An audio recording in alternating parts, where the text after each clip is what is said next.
think I messed up. I think my girlfriend wants to break up with me. And I don't know if I can save it. But how did we get here? I'm about to tell you how a mess, literally and figuratively, almost cost me everything. So me and my girlfriend have been together for about 3.5 years now, and she's everything I could ask for and more. She's considerate, kind, caring, and she makes every aspect of my life better. Like, you know how some guys are like, I don't want my girlfriend involved in everything. I don't want to bring my girlfriend clubbing, I don't want to bring her to a party. I'm not one of those guys. There's literally nothing in my life I'd rather not have her be a part of. Okay, fine, except she's not taking a basketball. But she always cheers for me. But I like doing everything with her. So how did I mess this up? Well, over the last 6 months, we've been traveling through Asia and living abroad. And during that time, I started to get too comfortable with her. I stopped trying. I stopped holding myself to the standard that she deserved. I stopped holding myself to the standard that I should expect for myself. I just fart out loud randomly when a bunch of friends were around. I wouldn't stand up for her. I wouldn't even try to look attractive for her. All because, in my mind, I was focused on one goal, my work. But she held together, kept being the amazing supportive girlfriend she's always been, until she couldn't anymore. See, this is my room 2 weeks after getting back from Asia. The suitcase is still unpacked, there's garbage everywhere. Oh yeah, and the room hasn't been cleaned in 7 months, and the bed sheet hasn't been washed in 7 months. And I've been sleeping on it. Every night, she wouldn't even ask if I cleaned my room yet. She'd just ask, "Did you wash your bed sheet yet? You're gonna get really bad acne from the dust after 7 months." And I'd be like, "Oh, I'll do it tomorrow, I gotta focus on work." But that tomorrow where I had my sheets cleaned, it never came. And after 2 weeks of that, it happened. I feel like I'm trying to elevate myself and be better, but I feel like I shouldn't have to compromise my values just to be with you. I care about how we present ourselves. I care about being clean. I don't want to feel like I'm some mom teaching her kid how to behave. I want you to inspire me like you used to. But I just feel so unattracted to the way you are right now, and I just don't know if you can change. And my mind instantly went defensive. There were so many things I wanted to say. Like, I'm working. I'm working so I can provide for us in the future. I'm working so we can do all the things we want to do. How can you be so selfish and not understand that? But I didn't say any of that. Because just because a thought crosses your mind doesn't mean that it's valid. And it took her a lot of courage to express how she felt. And the last thing I wanted to do was make her feel bad for the way she feels. Plus, if what she said didn't at least hold some truth, I don't think I would have felt so defensive. You know what I mean? There's a reason I felt that defensive. So I ended our chat right there and told her I needed time to reflect. But I sent her this message. "Thanks for telling me. All I can say is I hear you, I understand it's serious, and I care. Not only for this relationship, but my own development. I know you want to grow together, and I haven't been holding my end of the stick. I'll do better, and you'll see the changes when you come." Because she's gonna come over to live with me in like a month or so. Sent her that message, but inside, I was fuming. I was like, "Stupid, ungrateful." I take her to Bali and now she's trying to be all elevated and stuff. Did she even love me, like, ever? And I was like, calm down. Okay, why are you so mad? Just fix those things. Just change. Like, take care of yourself and stay clean. How easy is it, right? Hire a cleaner if anything. Taking care of myself and the farting thing is actually easy. Like, I admit I did take her for granted on the side and I shouldn't fart in front of a bunch of friends. But here's the thing. She mentioned this on the call too. She's been talking about my bear antics, which is where I act like a bear for the past 3 years. And she's been telling me to be more clean, be more organized for the past 3 years of our relationship.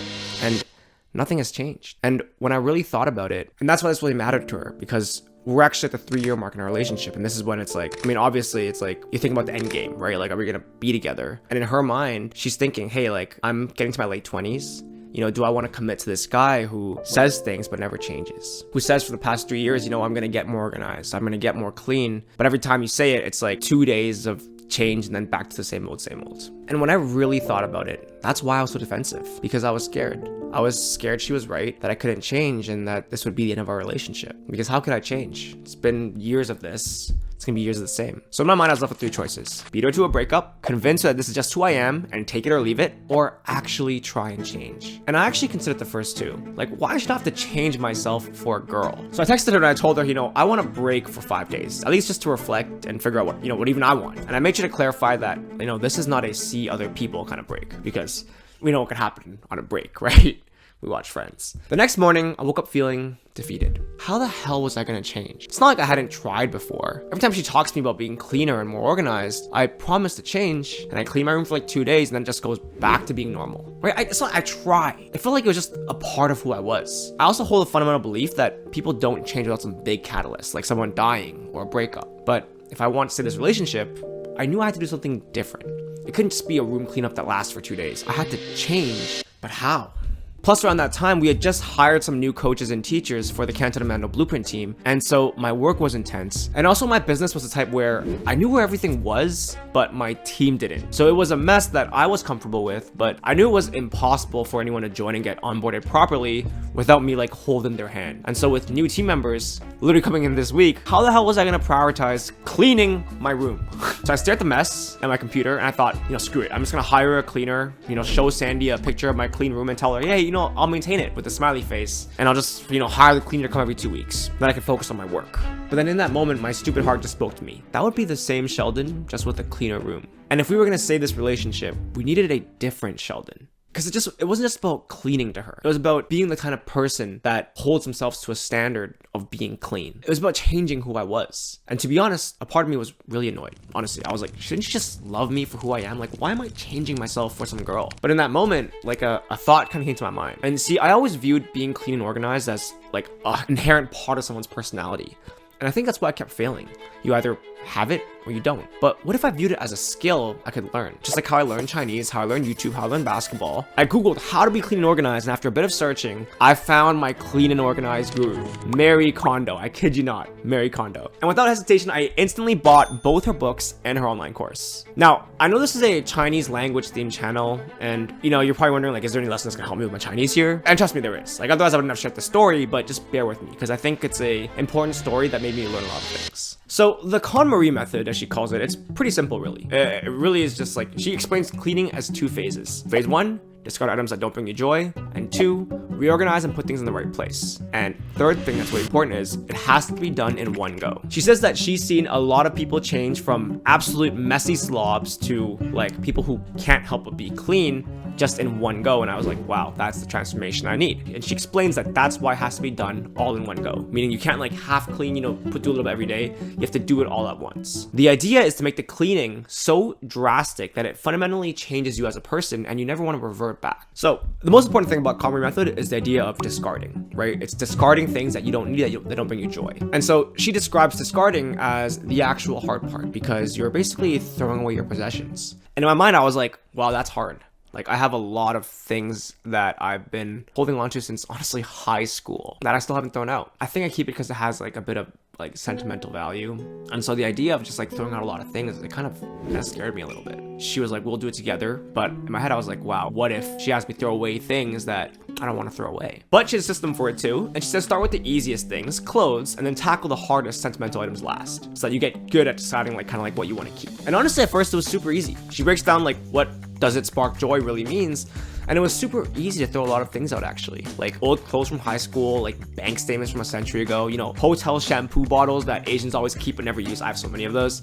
Marie Kondo would be proud of me. And I just threw it all out. I just looked at it. Doesn't spark joy? Okay, toss. And I felt like with each thing that I was throwing out, I was letting go of things that kind of kept me attached to who I didn't want to be anymore. And it felt good to throw them out. It felt good to throw out things that were like from high school that kind of kept me in that same high school mindset that I had from like over 10 years ago. And so I was on an absolute roll, throwing stuff left and right, high school things, everything. But then I got to the sentimental items. Love letters from my girlfriend, from my ex-girlfriends. I know it sounds crazy, but I was on such a discarding, throw out everything high that I took them off the shelf, everything, including my current girlfriend stuff, ready to just throw it all out. But now I know why Mary says it gets really hard when you get to sentimental items. Because in your first year of dating, I mean, if there's any forever single people out there, I'm sorry. But in your first year of dating, you make all these cute notes and cards for each other. And it was my first time looking at some of these things in years. Look how cute this thing is, man. Like, full of our photos. She wrote it in Chinese because she knows I love Chinese. She put photos of us everywhere. Look at this. She full of our photos. Like, it's not easy for her to write this. You know what I mean? I looked at things that Sandy made for me. I looked at these notes and I was like, was I gonna throw these out? You know, would these still spark joy? And so I pulled it all out and I read the notes, the letters, and the cute little thing she made for me back then at the start of a relationship. And I broke down. As I read it, I realized, of course she loved me. She was so in love with me, supporting me in every single way she possibly can. And all she ever wanted was to see me succeed. And I had mistaken her, holding me to the standard that I want for myself, as her being selfish, as not caring about me anymore. When in reality, it's because she cares. If she didn't care, she would just walk away and say, screw you. And I think that's all you want in a partner. You know, someone who supports you, doesn't tear you down, and wants to help you become the version of you that you want to become. And it was never something that she pushed onto me. It was just the vision that I had for my life when I first met her that, you know, I kind of forgot about. You know, it was me who wanted to be fit. It was me who wanted to be a man kids could look up to, not some abomination mess who settles for sleeping on a 7-month-old dirty bedsheet that could potentially have bed bugs because he brought his suitcase right next to the bed. Now, before I tell you what ended up happening with me and my girlfriend and her reaction, I want to share with you the biggest realization I had as I finished cleaning my room. First off, by the way, I threw out like 8 bags of things, like crazy amounts of stuff, like things I was like, I still have this? And I felt like every time I threw something out, it was like, I actually felt like I was changing, honestly. I was like letting go of a version of myself that I didn't want to be anymore. This like older version of myself from the past. And so what I realized when I cleaned everything was that I always thought that change was impossible. But I changed a lot in like 24 hours. Something that I had been stuck on for years that had caused me inconvenience in my relationship, my life, and my business solved just like that. And it made me realize that in the past, when I was telling her I'd change and I was trying, I wasn't really trying. Me bringing 5 plates downstairs, washing them up, and then vacuuming because I was told to is not trying. Me saying I'm gonna do something different than doing the same thing is not trying. Me not putting any effort to learn how to be a clean, organized person and trying to change myself is not trying. Me setting a schedule, a consequence if I don't stick to that schedule, and a reward if I stick to that schedule, that's trying. Me buying a course, buying 2 books, putting my time and money into this on top of brainwashing myself every night, listening to Marie Kondo every night, that's trying. And so it's like, how many times did I try to pass off a lack of effort as trying? She deserves better than that, you know, and I deserve better than that, because I realized that once you actually try, change isn't as hard as we make it out to be. And we can achieve a lot of things in life. It just comes down to, do we want to wait for a consequence to happen like I did? Or do we want to be the type of person who makes a change before the consequence happens so we can reap the benefits from it? And it's not just this cleaning thing, it applies to everything. Learning Chinese, hitting the gym, reading. Like, we say we want to change and commit to learn, but we just play on Duolingo and do the same things we've been doing that get us no results. We don't set a schedule, we don't go out of our way to practice, you know, we don't set a consequence for not doing any work. Do you want to be the type of person who prioritizes learning Chinese before, you know, your kids are born and you can't pass the language on to them, and your kids have talked to your parents in English and, you know, there's a crappy relationship because they can't really communicate? Or do you want to be the kind of person who prioritizes it beforehand, make sure you get it done so that you can actually pass the language on to your kids? And for most people, they wait for the consequence to happen before they make a change, right? They say, oh, you know, my kids are born now I want to learn Mandarin, or now I want to improve my Cantonese because I want to make sure to pass the language. Well, hey, you can, but it would have been easier if you did it much beforehand, because language acquisition is easier when you're younger. But on top of that, I mean, now you have a kid to manage, and then now you're like, oh, I gotta, you know, change the diaper and everything, I have no time. So that's the big lesson, because I know a lot of us, we, you know, I've been on the roller coaster to myself with Chinese, where it's like, oh, you know, I should learn Chinese, I should get better, but then you just say it, right? You're like, oh, I'll play around on a Duolingo for like 4 months and see what happens, you know, keep a little streak or something like that, but you don't actually try. Kind of doing something just for the kicks of it, if it's convenient, right? I'll do it when it's convenient, when I'm on the train. Come on. You know what I mean? You think it's that easy to learn that you can just pick it up on the train like this? No.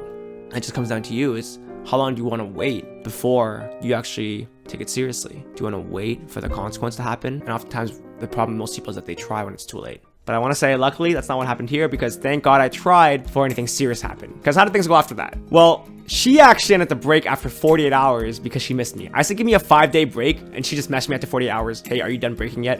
I remember I was so excited to get her call because I showed her the change. I showed her my room. I told her what happened, and she cried. She was so happy. She said she was preparing herself for me to either say, hey, you know, I'll change, baby, don't worry, and then it just stays the same like it always does. Or I'd be like, you know, there's so much of this in the relationship, you know, why do you care so much about this? And she told me that if I said that, she would have broken up with me on the spot. It was a really emotional, it was a really happy moment for her, and it was a happy moment for me. Like, I felt really proud. And on top of that, my business, it's running a lot smoother now. And it made me realize that I clean my room, like, hey, I gotta clean my business up. It's running a lot smoother now. My freaking computer drive is clean for the rest of my life. Our team storage is clean, and my team is so happy. Not everything is in one folder, documents and downloads anymore. Like before, things were everywhere. Like no one could find something without me. Like the business could not survive without me. And today, it still relies a lot on me. I'll be honest. Like I haven't fully been able to organize it to where I want yet. I'm applying what I learned to help keep it cleaner and more organized. And I actually believe now this actually might have been holding me back. They say a lot of times like your business, your life is a reflection of yourself. You know, maybe my business wasn't taken off because of the fact that everything was a mess. Now I make my bed every morning without thinking twice. We're in a better position now than we were ever before. And I'm so grateful for my partner who held me accountable and held me to the higher standard that she knew I was capable of. The higher standard that I also wanted for myself. And so if you're feeling stuck in your life with anything, you probably need to change. And the thing is, it might feel like it's really hard, but all it takes is that first step and a commitment to keep moving forward after that. By the way, it's been 3 weeks since then. It's still really clean in my room. I have not relapsed like most people do. So hope you enjoyed that story. Now click here if you're a Cantonese speaker who wants to learn Mandarin, and click here for a video that YouTube thinks you'll love. 再见.